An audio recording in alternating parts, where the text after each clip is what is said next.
Un saludo muy especial para todos, Dios los bendiga. Hoy tenemos una temática nueva, una temática especial, con un invitado también muy especial. Estoy hablando del psicólogo Oscar Higuita. Él lleva pues más de 15, 20 años perseverando aquí en la Escuela Yeshua.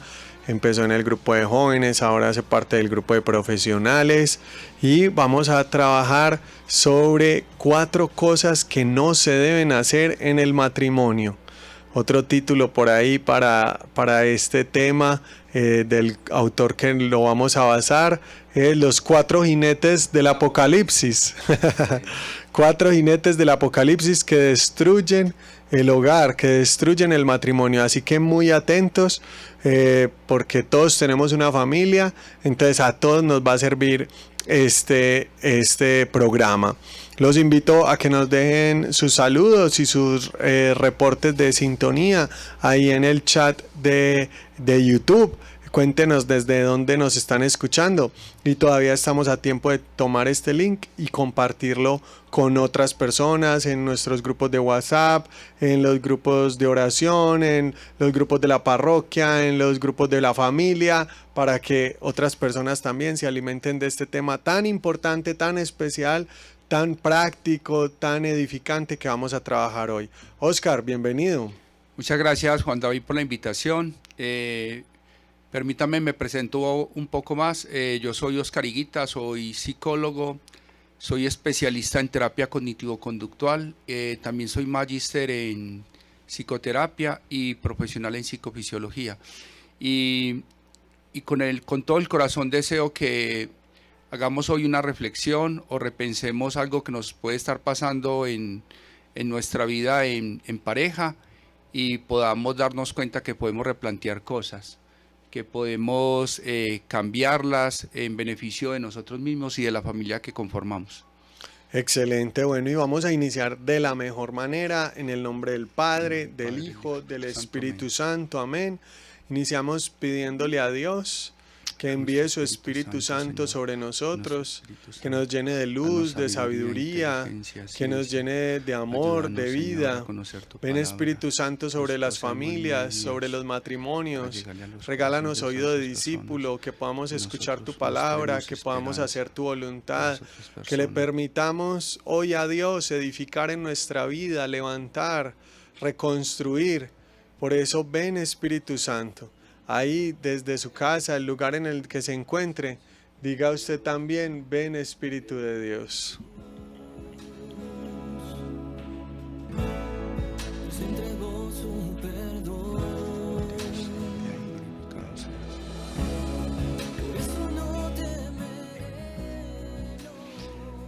Bendito seas, Padre del cielo, Dios Todopoderoso. Señor, te damos gracias por tantas bendiciones, por nuestras familias, por la vida, por los alimentos, por el empleo.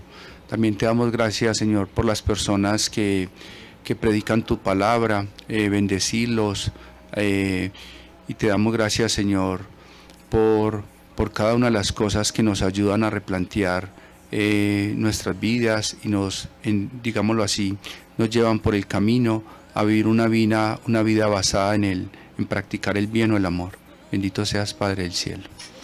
Sí, Espíritu Santo, sí, Señor Jesús, sí, Padre del cielo, te invitamos a este programa, a nuestra vida, a nuestra familia. Tú que eres un Dios uno y trino, un Dios familia que nos enseña a formar familia.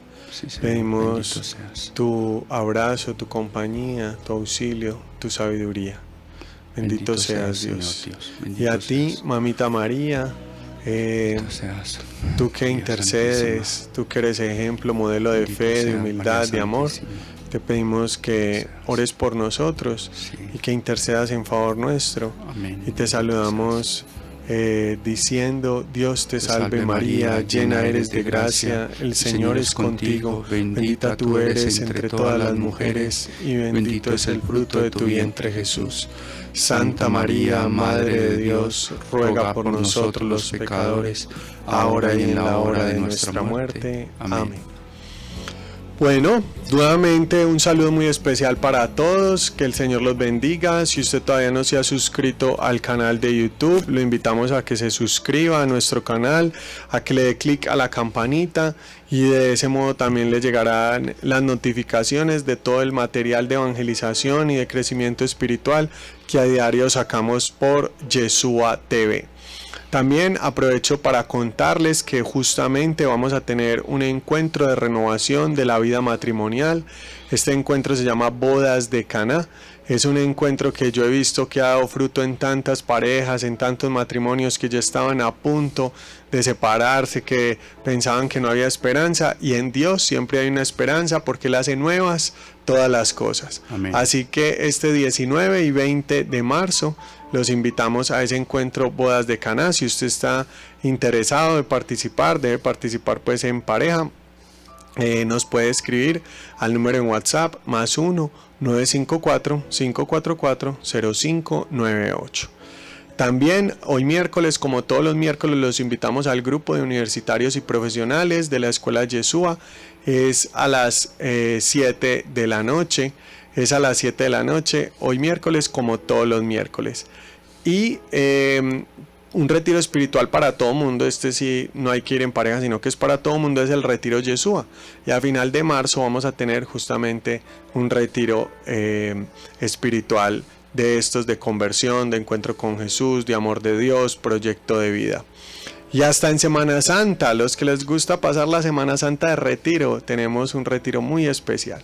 Así que el que quiera, venga y beba del agua de la vida que Dios y solo Dios nos puede dar.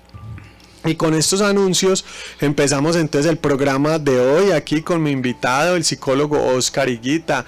Osquitar, qué gusto tenerte aquí, qué gusto saludarte. Muchas gracias, Juanchito. Muchas gracias por haberme invitado. Bueno, y entonces, ¿qué pasaron con esos 4 jinetes del apocalipsis? ¿Cuáles son esos y qué es lo que pasa ahí? Contanos. Sí, a mí me gustaría como que nos contextualizáramos un poquito en el tema de, digámoslo así, por qué llegamos a conformar pareja, ¿cierto? Entonces, podríamos nosotros, digámoslo así, entendernos como seres que tenemos una diversidad de necesidades. Tenemos necesidades biológicas, necesidades psicológicas, teleológicas, y todo en un contexto interpersonal, o sea, en relación con otros. Entonces, por ejemplo, desde las necesidades psicológicas estaría el tema de la necesidad de afiliación, de ser significativos para otros, reconocido por otros, querido por otras personas, que otras personas nos puedan como apoyar. Y entonces en este tema de satisfacer esa necesidad aparece algo muy ontológico en nosotros, y es el de conformar una relación de pareja y llevada pues como al matrimonio. Entonces, cuando una vez nosotros entramos en el matrimonio, empiezan a darse una serie de áreas o de dimensiones que todos los que hemos estado en pareja nos vamos dando cuenta de eso. Entonces aparece, por ejemplo, una dimensión financiera, el manejo de las finanzas de la familia, del hogar. Está el tema, por ejemplo, de las tareas o los quehaceres del hogar, la limpieza de la casa. También se daría, por ejemplo, el tema de ciertas cosas de logística, quién merca, quién hace tal y tal gestión o diligencia. Aparece también el tema, por ejemplo, de los hijos, si vamos a tener hijos, o por ejemplo el tema de la crianza de los hijos, la implementación de la norma, de los límites, también, por ejemplo, la dimensión de la sexualidad. También estaría el tema, por ejemplo, del ocio, el tema de la familia, porque uno se dice que uno se casa, pero también se casa con la familia en este caso pues del otro, ¿cierto? Entonces, bajo este contexto que les estoy planteando, es muy normal que hayan diferencias o puntos de vista diferentes, ¿cierto? Entonces ahí se puede presentar un tema de discusiones. Yo pienso que tener discusiones es algo muy normal en la vida de pareja. porque las discusiones a veces se dan porque uno no está de acuerdo con que hagamos de cuenta que la esposa está yendo muy seguido, qué sé yo, a hacerse manicure, pedicure, y entonces mientras que a él le gusta mucho invertir en el tema de, digámoslo así, como de películas o de X o Y cosas, entonces se empiezan a presentar una serie de diferencias y eso lo considero como algo normal. Entonces ahí entraríamos en el terreno de las discusiones. Muy bien, entonces en este terreno de las discusiones me contabas algo muy interesante, que se hizo una investigación y qué actitudes pueden generar que este matrimonio se vaya destruyendo y que esta relación se vaya dañando, o por el contrario, que es la propuesta también de este programa, cómo hacer para que esas diferencias, esas discusiones nos generen una relación que nos vaya edificando y que vaya mejorando cada vez más.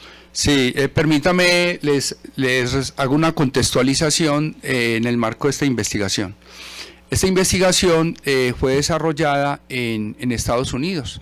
Resulta que, como todos sabemos, Estados Unidos es un país muy capitalista, entonces el tema de los divorcios, de las separaciones, y allá tienden a asegurar muchas cosas, entre ellas, por ejemplo, la pareja, entonces se estaban generando muchos problemas económicos y contrataron a un investigador con un grupo para saber qué variables se generaban en el tema de la separación de parejas. Y ese señor se llama John Gottman. Si ustedes lo buscan, por ejemplo, en internet, se dan cuenta que es una celebridad en el tema de la terapia de parejas. Entonces Gottman, en sus investigaciones, empezó a darse cuenta del tema emocional.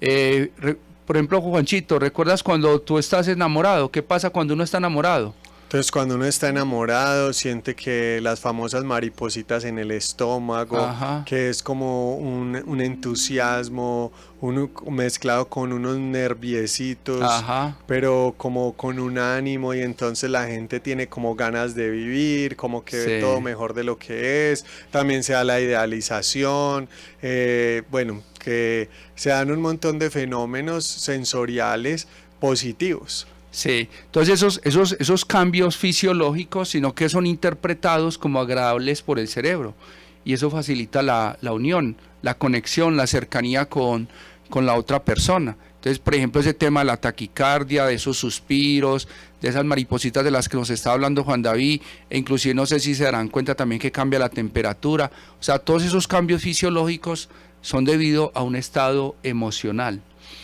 Entonces, este investigador empezó a identificar que cuando se empiezan a dar los 4 jinetes del apocalipsis, como los estaban mencionando ahorita, se empiezan a dar ya por otras emociones, como sería, por ejemplo, la ansiedad, la angustia, la culpa, la irritabilidad, y si nosotros nos pensamos en cuando uno está irritado, hasta los niños, por ejemplo, cuando uno está irritado, se dan cuenta que no les gustaría que alguien se les acerque. O por ejemplo, cuando uno está en un estado de angustia, en una zozobra o en un estado de ansiedad, de igual manera uno está como muy ensimismado, metido en su mundo. Entonces, en este contexto del que vamos a hablar, podemos empezar a nombrar los 4 jinetes del apocalipsis de los que habla Gottman. Entonces, uno serían las críticas, el otro serían los reproches, otro serían las posiciones evasivas y otro serían las posiciones defensivas. Ya enseguida las vamos a ir explicando un poco más. Listo, entonces llegamos a las 4 cosas que no se deben hacer en el matrimonio, o lo que este autor tan interesante llama los 4 jinetes del apocalipsis. Y Oscar nos contaba algo muy interesante, y es que este hombre fue contratado por aseguradoras que querían saber por qué tantos matrimonios se estaban destruyendo, porque la destrucción de estos matrimonios estaba perjudicando la sociedad y estaba perjudicando las familias y estaba perjudicando la misma economía. La misma economía de Estados Unidos, claro. Y entonces, al querer generar soluciones, investigaron y contrataron a esta persona. Y esta persona en esa investigación que se hizo con mucha rigurosidad. Varios métodos. Contanos un poquito. Empíricos, sí. Entonces, por ejemplo, se utilizaron varios artefactos o instrumentos como, por ejemplo, una banda que mida, por ejemplo, la frecuencia cardíaca, algo que se llama el GSR, que mide como el volumen de respiración, o el pletismógrafo, perdón, que mide el volumen de oxígeno en la sangre, el GSR que mide los cambios, por ejemplo, la conductancia de la piel, y ponían a la gente así como estamos Juan David y yo en este momento sentados, pero con los sensores, y los ponían a tratar algunos de los temas de los que hablamos ahorita, sobre la crianza de los hijos, sobre el manejo de las finanzas, sobre las actividades de ocio, y entonces las personas hacían una discusión, y lo que estamos hablando ahorita, las discusiones no las podríamos ver como algo negativo, sino que inclusive hay que saber discutir en pareja.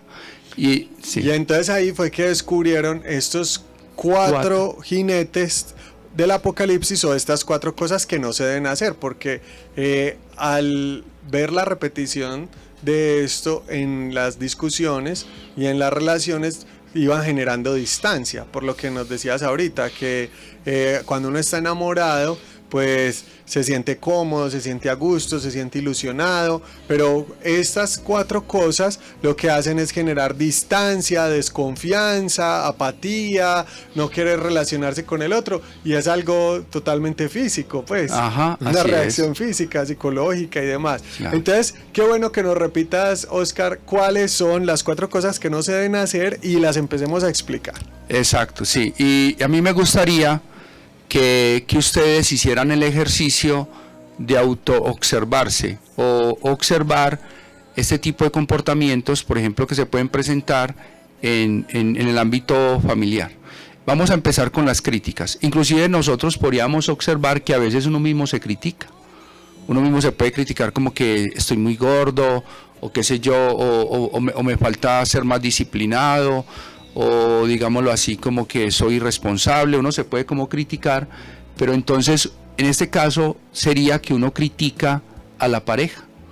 Uno criticaría a la pareja, por ejemplo, eres un perezoso o una perezosa, o te la pasas perdiendo el tiempo. Y justamente esas críticas generan distancia y no generan que la relación se edifique. Pero entonces uno podría decir, bueno, pero si evidentemente la otra persona está llegando tarde, o evidentemente la otra persona no está cumpliendo con sus responsabilidades, entonces ¿cuál es el camino? Y ahí es donde también queremos empezar a plantear soluciones, porque ya sabemos que las críticas generan distancia, generan destrucción en el matrimonio, pero entonces cuando el otro comete errores o cuando yo cometo errores, ¿qué podemos hacer? Sí, vea, uno podría ser un poco práctico, ¿cierto? Por ejemplo, uno podría, y yo les recomiendo, ustedes podrían coger en su casa y escribir en una hojita, en una columna, ventajas, y en otra desventajas de por ejemplo, de criticar. ¿Listo? Entonces, si vamos a hacer, y lo voy a decir así, si vamos a ser como científicos, nos vamos a dar cuenta que con las críticas no resolvemos ningún problema. O sea, uno con las críticas no cambia a otra persona, o porque mucho que uno, o inclusive si uno mismo se critica, uno no resuelve nada. Inclusive si uno se critica mucho, empieza como a desconfiar de sí mismo, o termina hasta deprimiéndose por criticarse. Pero si usted critica a su pareja, se va a generar, en algunas ocasiones se puede generar un tema de, por ejemplo, de ira, que su pareja se experimenta irritable y no va a querer inclusive interactuar con usted muy cercanamente por esa ira que experimenta. Mire, por ejemplo, que muchas veces, y yo lo he escuchado en la consulta de psicoterapia, que varias mujeres le dicen así: él me molestó, me criticó, y por la noche quería que nos acostáramos, pues que tuviéramos relación sexual, y son enfadadas por eso. y de alguna manera es cierto eso, porque con la ira no hay como el deseo de que alguien esté cercano a uno. Entonces, una de las maneras es darnos cuenta de ventajas y desventajas, ser como algo prácticos, de que uno criticando no resuelve nada. Uno lo que podría también implementar es la comunicación asertiva. Entiéndase como la comunicación asertiva, el tema de, por ejemplo, explicarle a la otra persona específicamente con lo que uno no está de acuerdo. Como por ejemplo, digamos lo que llego cansada de trabajar y no me gustaría como quedarme hasta tarde arreglando cocina, cosas así, como siendo algo específico con el tema en el que uno exprese su pensamiento, su idea, dé cuenta de su emoción y también dé cuenta de lo que le gustaría que pasara. Sería como otra estrategia que podríamos utilizar. Yo pienso que para los 4 jinetes del Apocalipsis hay muchas cosas en común que se pueden hacer como para uno ir de alguna manera ir superando esta situación que puede afectar nuestra vida matrimonial. Listo, entonces pasemos a explicar cada uno de ellos y de ahí planteamos soluciones. Listo, está el de la crítica. El segundo, ¿cuál es? El segundo serían los reproches. Entonces, recuerden, tal vez que usted haya tenido un familiar que le haya reprochado, o a veces usted se ha dado cuenta, se puede autoobservar reprochándole cosas a otra persona. Por ejemplo, como las quejas, como cuando alguien le pone quejas a uno. Imagínese usted en una relación de pareja, usted poniéndole quejas a su pareja. Entonces se vuelve eso tremendamente desgastante. Bueno, háblame un poquito ahí de la diferencia entre los reproches y las críticas. Vamos a poner un ejemplo. Las críticas puede ser como algo, digámoslo así, donde uno devalúa a la otra persona, o porque uno le dice que, digamos en el caso de la crítica, como que no haces nada, no haces nada por ti, o por ejemplo eres perezoso, o digámoslo así, como que te falta más empuje. Sería como, o sea, es un calificativo negativo, una etiqueta que usted está haciendo sobre el otro.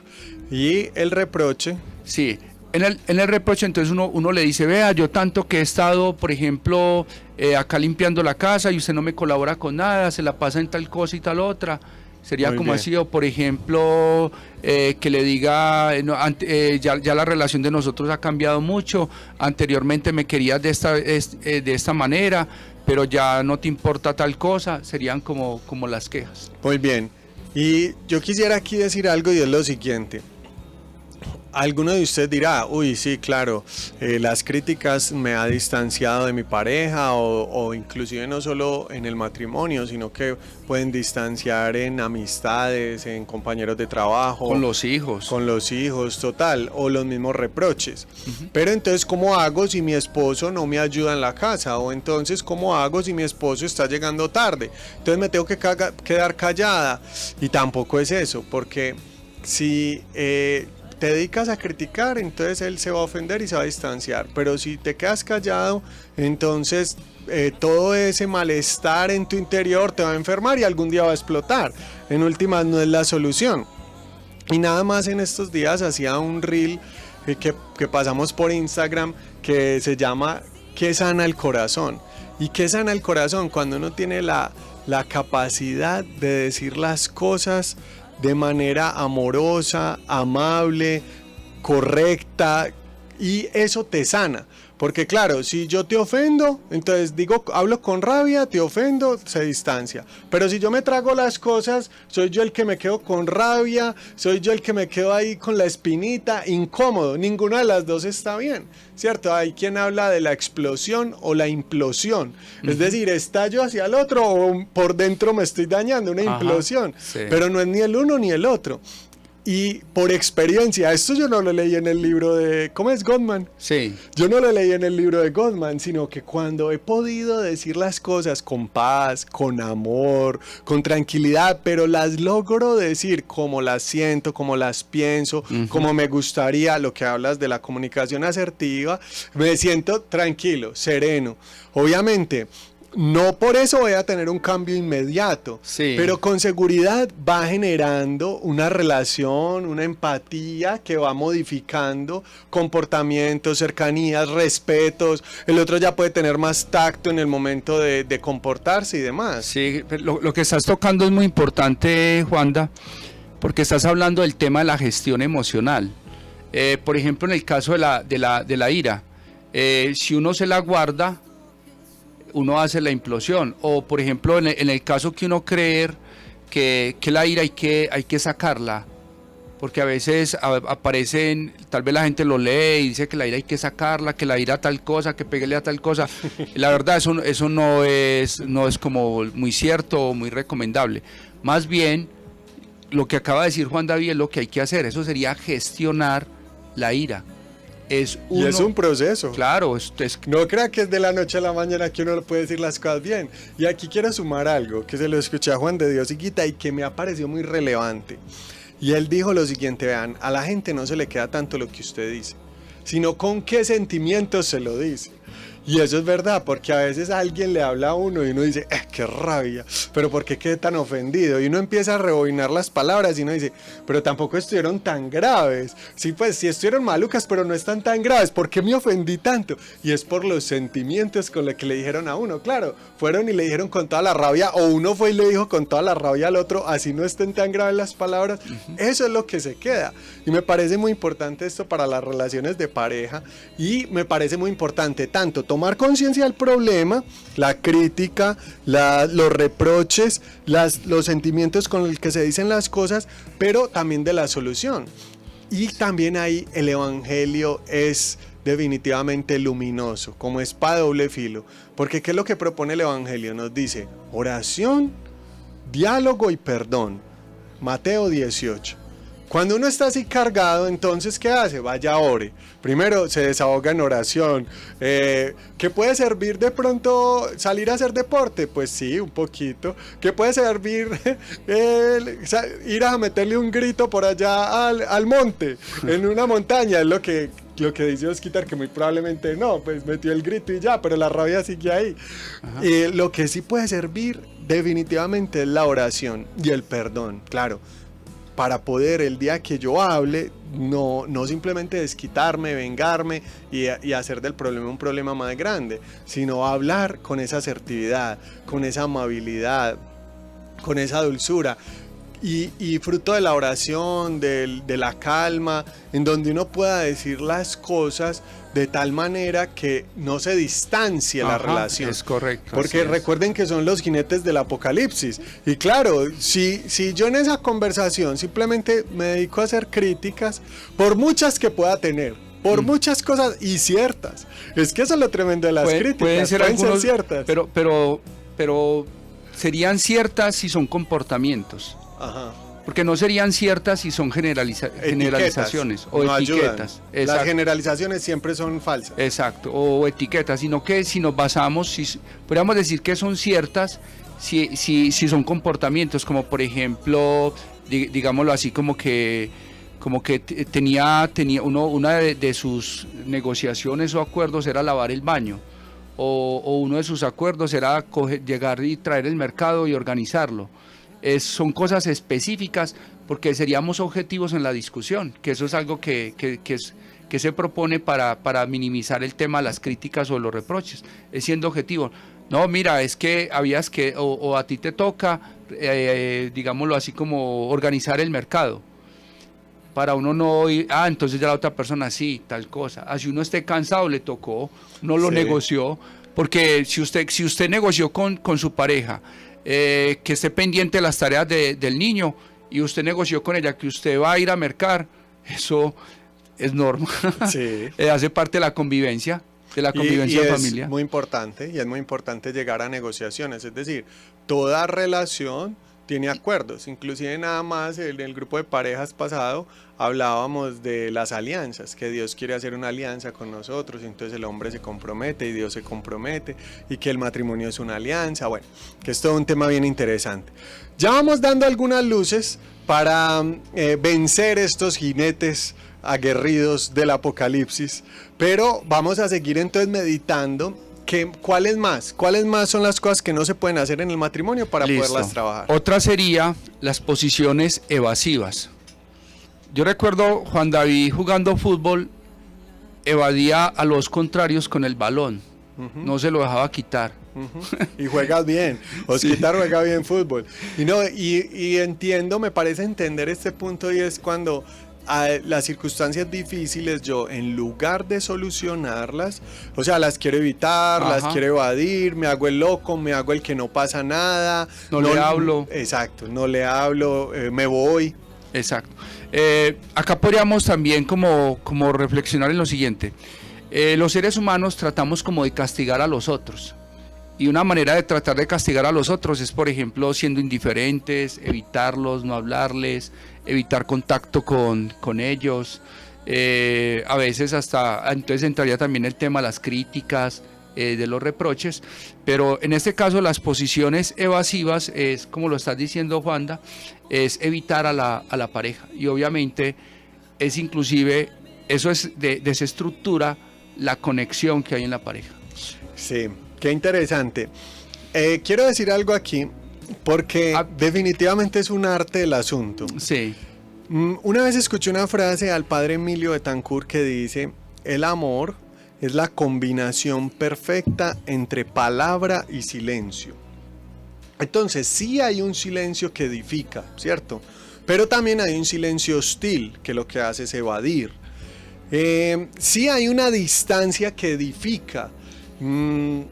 No se me olvida algún familiar de alguna manera muy inteligente, cuando está enojado lo que hace es darle una vuelta a la cuadra, a la manzana, evitar mientras regula, gestiona sus emociones. Entonces ahí no es evitar para siempre, ni evitar por evitar, sino un evitar por amor.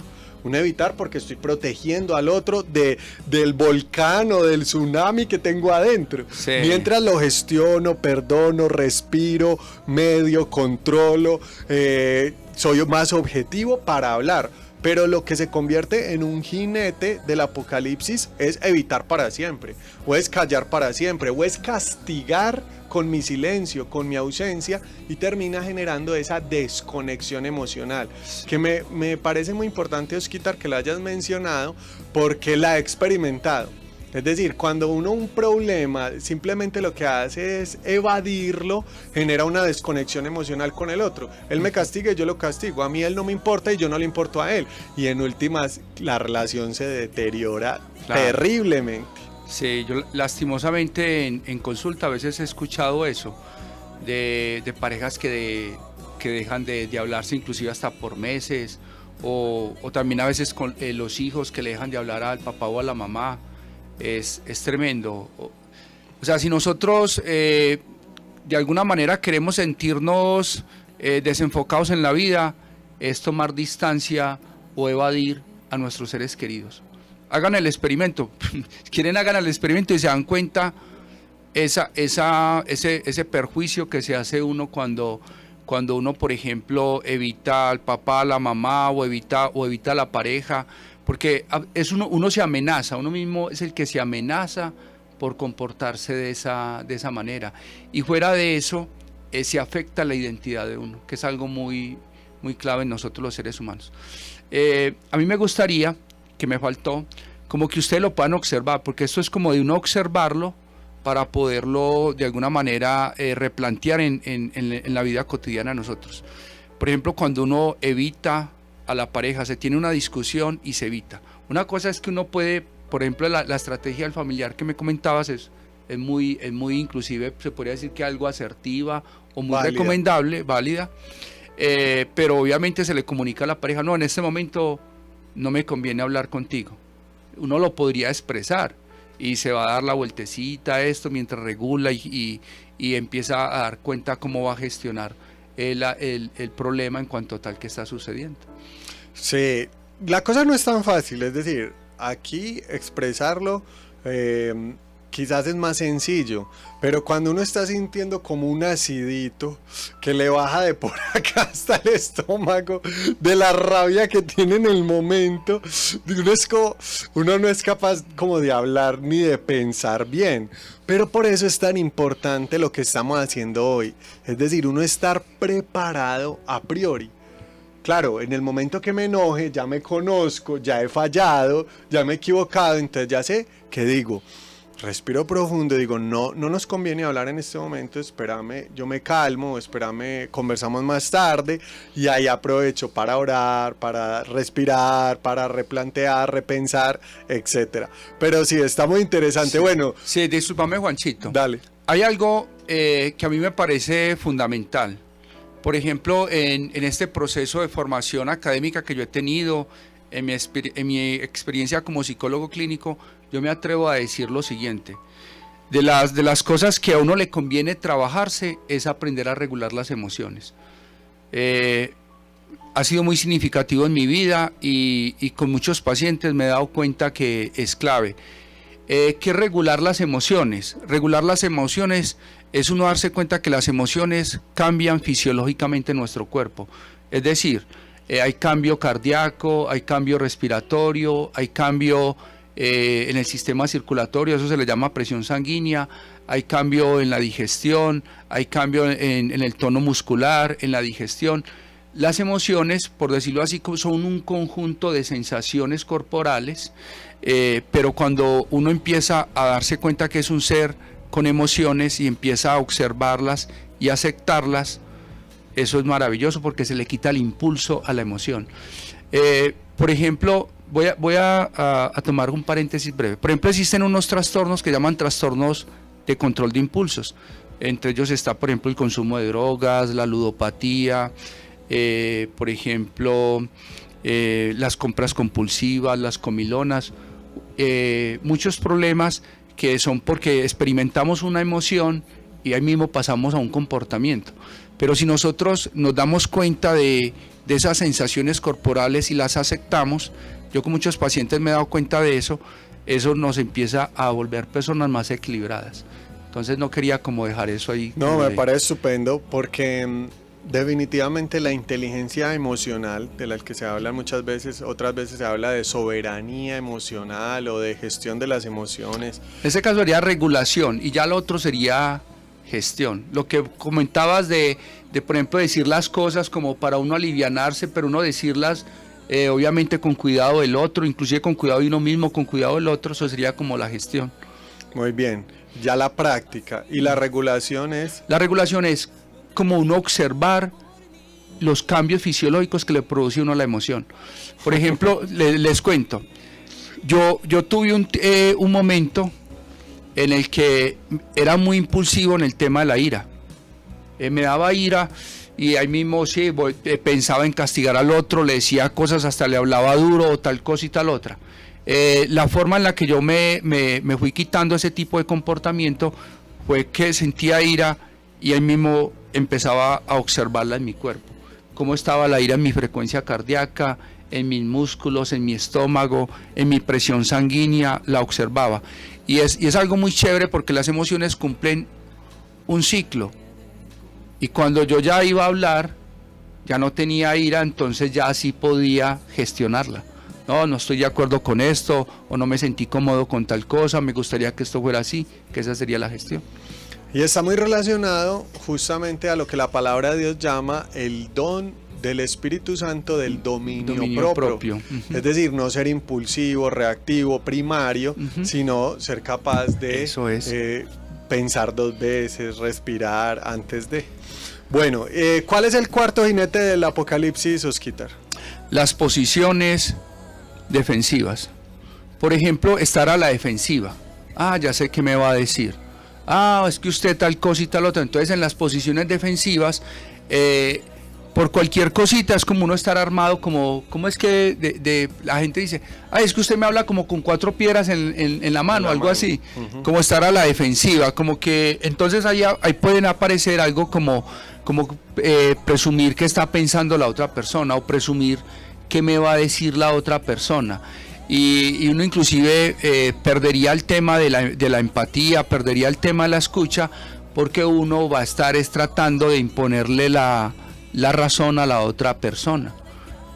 Uno no escucharía a la otra persona. Entonces por eso cuando se observa que en una relación de pareja o en un matrimonio se está presentando las posiciones defensivas, inclusive Gottman se atreve a decir que ya la pareja está grave. Está grave. O sea, porque cuando hay posiciones defensivas, sí, ya la pareja está grave. Sí. Él dice pero que, igual se puede solucionar. Claro, pero la pareja tendría que... Hay algo que es clave. Desarmarse. Eso, y hay algo que es clave, vea. Para uno poder hacer un cambio, uno necesita reconocerlo. Para uno poder hacer un cambio, por ejemplo, hagamos de cuenta que aquí la consola de la emisora está fallando. Se tendría que reconocer que está fallando para generar un cambio en ella. Igual sucede en la vida de nosotros. Entonces uno necesitaría tomar conciencia, que es algo que se usa mucho en la psicología, tomar conciencia para uno empezar a observarse en ese tipo de comportamientos, que es la propuesta que le tenemos en este momento, Juan David y yo, que usted se pueda observar en esto para que empiece a replantear cosas. Entonces, obviamente, si uno empieza a tomar conciencia, sí, pero si uno, por ejemplo, se empeña en su coraza, en su defensa, y a decir que es que este matrimonio se acabó fue por culpa tuya, o que este matrimonio, ahí sería como un reproche, o que aunque este matrimonio no ha funcionado es por ti, a echarle la culpa a la otra persona, y uno estaría también en una posición, ahí se daría como el tema del reproche y una posición defensiva. Obviamente la otra persona no va a querer estar cerca de ti.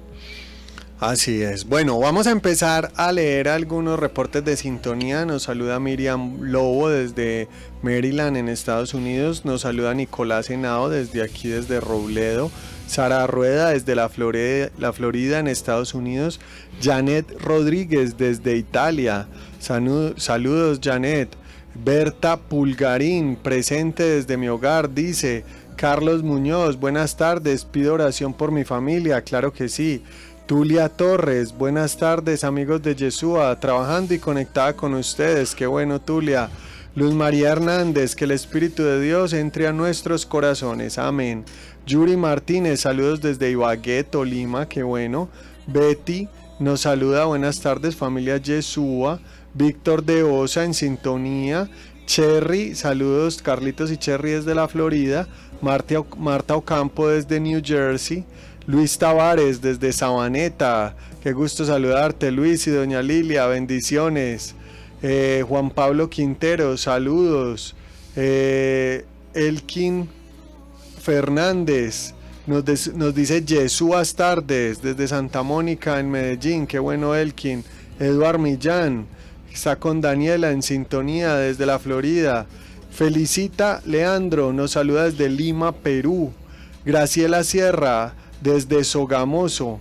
Para todos ustedes el Señor los bendiga, y para todos los que están conectados hoy a través del YouTube o a través de la aplicación de la Escuela Bíblica Católica Yeshua o a través de la página web o a través del TuneIn Radio, para todos el Señor los bendiga.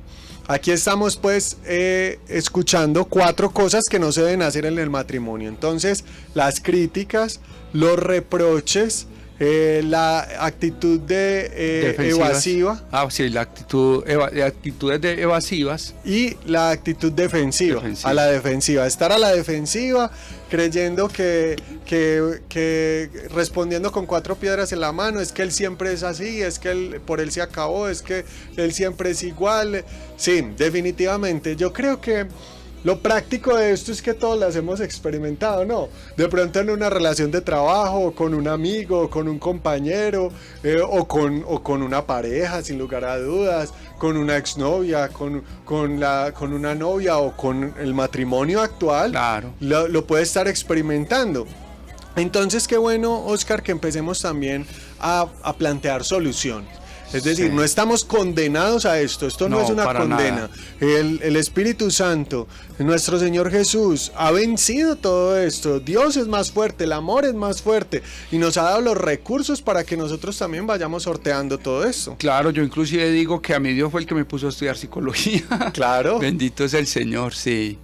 Entonces, qué les decimos, Osquitar? ¿Cómo podemos ir saliendo adelante cuando entramos en una crisis de esta? Sí. O cuando un jinete de estos se nos viene encima. Sí, pero me gustaría como hacer una comita ahí, Juan David, de lo que estabas hablando. Cuando inclusive yo leí esta teoría, obviamente Gottman es un científico, es conocido como el científico de las relaciones de pareja, pero también dije, no, esto también se puede ver con un hermano, qué sé yo, con el papá, con la mamá, con un compañero de trabajo. Inclusive a nosotros nos convendría no comportarnos de esta manera. En primera razón, porque si uno se comporta de esa manera, uno no resuelve el problema. Dígame, si usted quiere, haga el experimento. Trate de solucionar un problema con alguno de estos actitudes o jinetes y se va a dar cuenta que no resolvió un problema con... Estando a la defensiva, sí, o evitando o criticando, no logramos nada. Exacto. Nosotros podríamos caer en cuenta si tal vez puede ser que algo de nuestra personalidad, como un rasgo podríamos decir, o una característica o un comportamiento repetitivo en nosotros, puede ser, por ejemplo, la exigencia. Nos exigimos a nosotros mismos y les exigimos a los demás, que ahí podríamos observar el tema de las críticas. Nos convendría replantear ese tipo de comportamientos con los demás. Uno a veces piensa que uno debe de trabajar duro, que uno debe de esforzarse, o también puede pensar que tal persona debería de hacer las cosas de esta manera, que cómo se le ocurre haber hecho esto de tal y tal forma. Eso serían como unas reglas absolutistas. Entonces, si uno se da cuenta que uno tiene esas reglas absolutistas, como irlas replanteando en la manera de uno vivir. Otra puede ser un tema de perfeccionismo. A veces uno tiene, por ejemplo, una regla mental de ser perfeccionista, que las cosas deberían de hacerse de esta manera, que si las cosas no se hacen bien, mejor no haga nada, que usted debería de... Eso yo lo escucho mucho en consulta, que yo mejor arreglo la cocina porque él no la arregla así. Como yo la arreglo. Exacto. Yo tiendo la cama porque no le queda, también tendría como... Exacto, sería como tener algún tipo de perfeccionismo, y obviamente eso llevaría a un tema o de críticas o de reproches, que ya sabemos que generan ira o pueden generar ansiedad en la otra persona. Bueno, entonces aquí vamos a un punto bien especial, que es el autoconocimiento. Ajá, ¿cierto? Sí, claro. Cuando uno va cumpliendo añitos y uno va aprendiendo a revisarse y uno va aprendiendo a mirarse, entonces uno se autoconoce y uno empieza a decir, vea, yo estoy cayendo en una actitud perfeccionista que no me ayuda en las relaciones con los demás, o yo estoy cayendo en un comportamiento egoísta, etcétera, etcétera, que no me ayuda, o de orgullo, y a medida en que me voy revisando, voy dejando a Dios actuar. Dice Santa Catalina de Siena que una manera de conocer a Dios es conocerse a uno mismo, y para dejar entrar al Espíritu Santo en todas esas realidades de nuestra vida. Sí, claro, uno necesita darse cuenta de eso. Si usted de alguna manera se ha observado que deberías de coger al niño de esta manera, o que no deberías de hacer tal cosa, eso hay que irlo dejando de lado.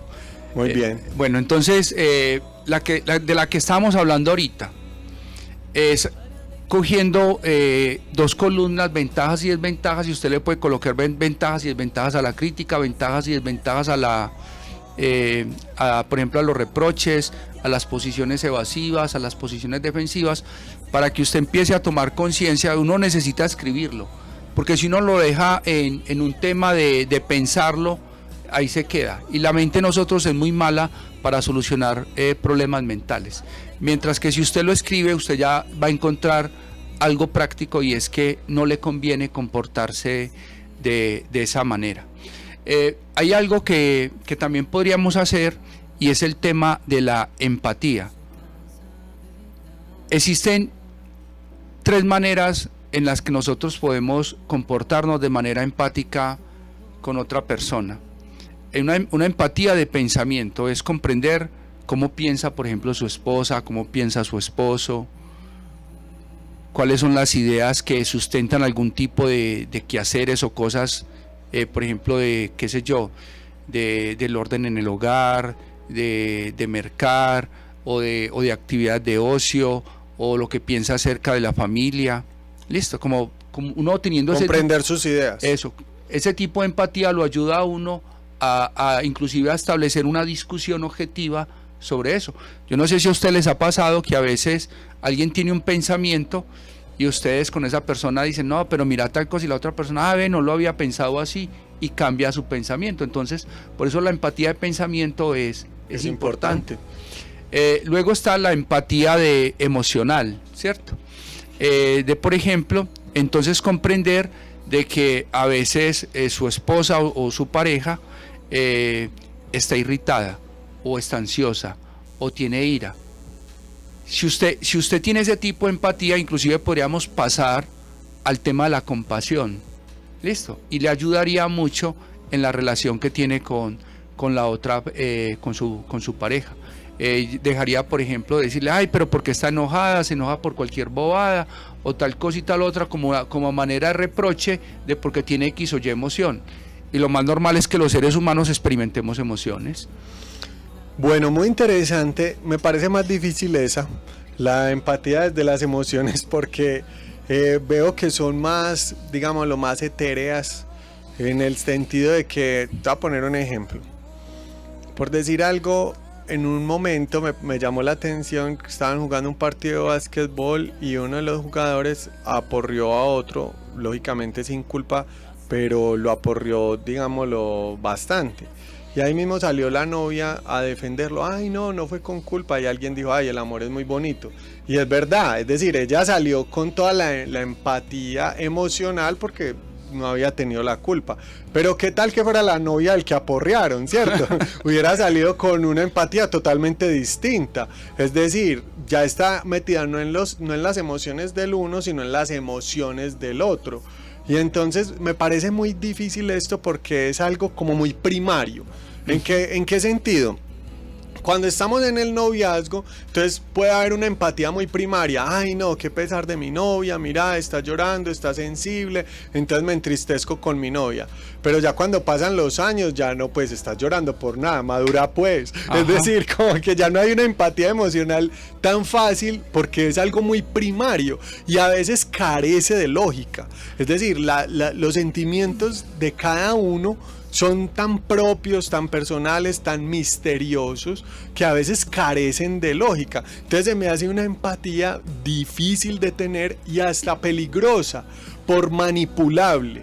¿Cómo así por manipulable?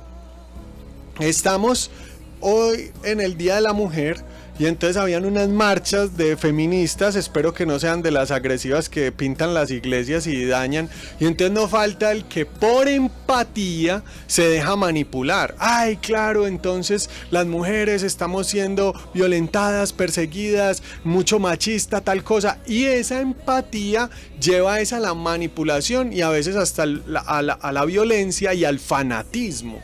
Entonces me parece que el tema tiene tanto de alto como de ancho. Sí, Juanchito. Estaba mirando aquí el reloj y bueno, hay algo que a mí me parece fundamental, así como yo les hablaba ahorita del tema que la regulación emocional es algo fundamental, y es el tema vivir una vida con un propósito. Y vivir esa vida con un propósito es vivir una vida basada en valores.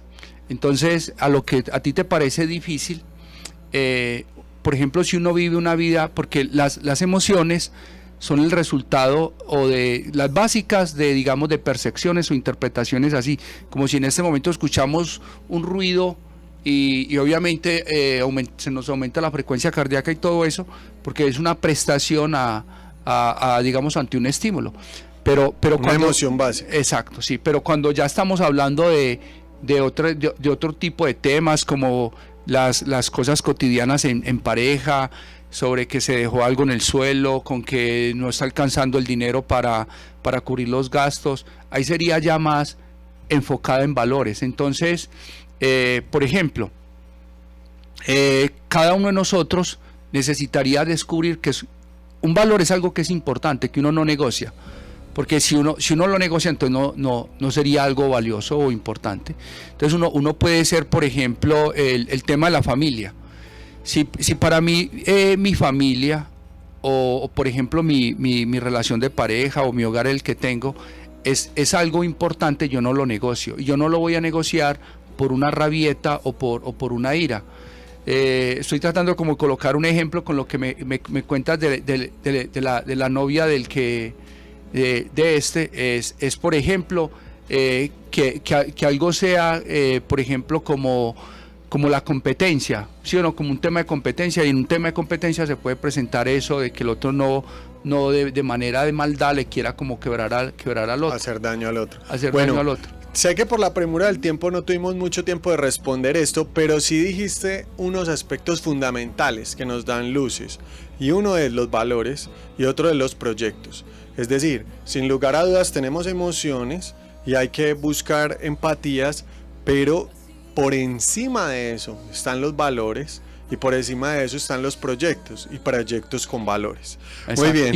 Y algo muy importante es que en las discusiones, según Gottman, las discusiones es necesario que sean objetivas. Lo que yo les estaba hablando ahorita, me gustaría que eso quedara como claro, el tema de que no se puede generalizar. Exacto, no podemos generalizar sino ser puntuales. No, como usted le diga, mi amor, mi vida, es el tema, por ejemplo, de sacar las basuras, o es el tema de que estamos gastando dinero y no podríamos gastar dinero en esto. Es como siendo específicos y estamos discutiendo es por un objeto o por algo específico. No estamos discutiendo por ti o por mí. O sea, no es hacerlo personalizado. O sea, hay una distorsión que llama personalización, es no hacerlo como un ataque al otro, es más bien vámonos al punto de la discusión. El punto de la discusión es: no se barrió la casa, no se le compró esto al niño. Ese es el punto específico de la discusión. Según dice Gottman, la gente viviría mucho más tranquila si fueran objetivos en las discusiones que si lo hicieran personal. No tomárselo personal, ni como una batalla, ni como una guerra, no. Mi amor, te amo, pero igual la casa no está sin barrer. Eso. Entonces, ¿cómo solucionamos y a ti te toca esto? barrerla. No, y muchas veces uno soluciona así. Por ejemplo, yo le digo a mi esposa muchas veces: no, amor, te amo, pero entonces, ¿qué vamos a hacer con esto? O sea, como para que se desenfurrusque, o ella a mí, para que yo me desenfurrusque. Sí. Entonces, no te lo tomes personal. Exacto, es decir, aquí estamos bien, el amor va en camino, el proyecto, los valores siguen ahí, pero solucionamos el punto. Pero el baño hay que Exacto, lavarlo. pero el baño hay que lavarlo, los trastes hay que lavarlos, o no se puede gastar plata en esto y entonces dejemos de hacerlo. Muy bien, no tomárselo personal, sino ir al punto para solucionar. Y para esto hay que lograr que el otro entienda que yo soy un aliado, no un enemigo. Es correcto. Que es lo que hace el Señor. El Señor dice, Silvano Fausti, que la justicia divina siempre es a favor del hombre y nunca en contra del hombre, porque lo que Dios quiere es salvar al pecador y quitarle el pecado que lo humilla y lo lastima. Es decir, Dios se hace un aliado con nosotros para luchar en contra de lo que nos hace daño a nosotros. Qué belleza. Precioso. Bueno, y con esto terminamos con una pequeña oración. Terminamos con una pequeña oración de dándole gracias a Dios por su palabra, dándole gracias a Dios por su espíritu, dándole gracias a Dios porque nos da un camino, nos da una luz en esta experiencia de la fe cristiana, de la fe católica. Y bueno, y así nos despedimos hoy de este programa Hoy me quedo en tu casa, que tenemos de lunes a viernes en Yeshua TV. Y que hoy tuvimos este especial tan interesante de 4 cosas que no se deben hacer en el matrimonio. Oscar, Dios te bendiga. Angie, Milton, que nos ayudaron en la parte técnica, muchísimas gracias, y a todos ustedes un abrazo y que Dios los siga bendiciendo. Amén. Gracias, Juan David. Bacano. Desde Medellín para el mundo.